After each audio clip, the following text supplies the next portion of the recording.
Hey everyone, just wanted to show you what we're doing today. This is Epazote, or Paico, also known as Champodium ambrosiodis, or at least something like that. This is what the plant looks like. It's related to the amaranths and the quinoa, and it has a very special flavor.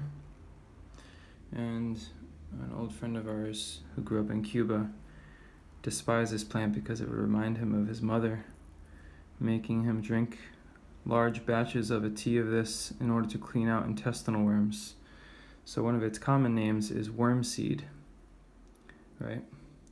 So it's got stomach aid, takes out worms.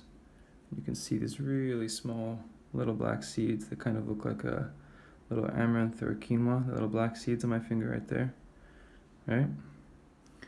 And so if you could scratch and sniff in this video, you'd smell almost like a minty, pungent, refreshing smell. It's very particular, hard to describe right now. But yeah, in Mexico and in Central America, they use the leaves in bean dishes in order to reduce flatulence and get out a little flavor as well. And so yeah, just wanted to show you all this herb as we processed it for its seeds, all of which we'll draw and plant for the next season.